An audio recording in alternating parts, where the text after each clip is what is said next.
Wini-welcome ng Philippine Army ang gagawing investigasyon ng Commission on Human Rights o CHR sa siling patayan sa lalawigan ng Negros Occidental kung saan 8 sibilyan na ang namatay na inamin mismo ng New People's Army o NP nitong April 2024 hanggang May 2024. Ayon kay 3rd Infantry Division Commander Major General Marion Sison, all out ang kanilang suporta sa CHR sa kanilang gagawing investigasyon hinggil sa nasabing kaso.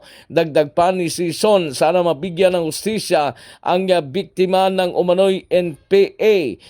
Nakahanda naman ang Philippine Army at CHR na magtulungan na mapasiguro na mabigyan ng hustisya ang pamilya ng mga biktima. Para sa MBC TV Network News, ito si Rex Cantong, sama-sama tayo Pilipino.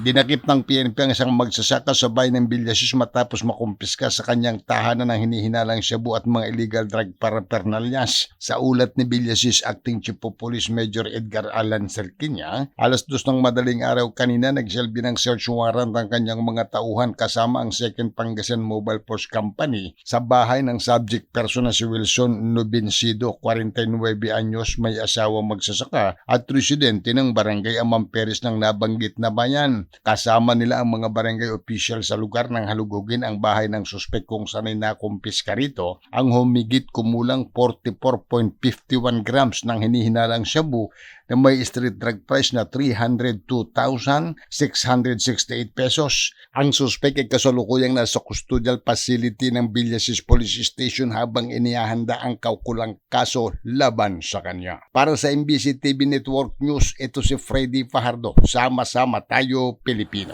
Balita mula sa lalawigan ng Kalinga, binunot at sinunog ng mga otoridad ang 1.7 milyong piso ang laga ng tanim na marijuana sa 3 magkakaiwalay na marijuana eradication operation sa lalawigan ng Kalinga. Winasak na pinagsanib na operatiba ng Tinglayan Municipal Police Station, 2nd Kalinga Provincial Mobile Force Company at Drug Enforcement and Intelligence Unit ng Kalinga Provincial Police Office ang 6,000 fully grown marijuana plants na nagkakalaga ng 1.2 milyong piso sa bulubunduking bahagi ng Barangay Tulgao East, Tinglayan. Ipinatupad din ng pinagsanib na personnel ng Kalinga PNP, Philippine Army at PDEA ang Oplan Sukisok sa communal land sa Barangay Kinama, Rizal, Kalinga na nagresulta sa pagkakadiskubre ng 2 plantation sites na tinamnan ng 2,700 fully grown marijuana plants na nagkakalaga ng 540,000 pesos. Walang nahuling cultivator sa mga naturang anti-drug operation. Para sa MBC TV Network News, ito si Romy Gonzalez. Sama-sama tayo Pilipino. Arestado ang isang tulak ng droga matapos pagbenta nito ng shabu ang isang nagpanggap na bayar na pulis sa Barangay Reformista Limay, Bataan.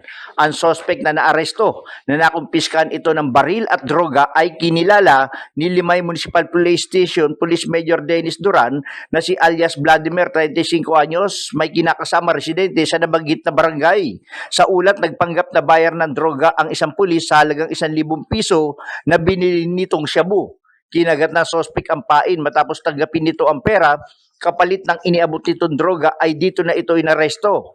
Nang isagawa ang body search sa nadakip na suspect, nakuha pa sa kanya ang ilang pirasong pakete ng shabu at nakuha pa sa kanya ang isang 30 revolver na baril na kargado ng bala. Ang suspect ay binasa na kanya mga karapatan matapos ang drug inventory, kaharap ang mga tumayong witness. Ang suspect ay naharap ngayon sa kasong paglabag sa RA 9165 Comprehensive Dangerous Drug Act of 2002 at RA 10591 Illegal Possession of Firearms.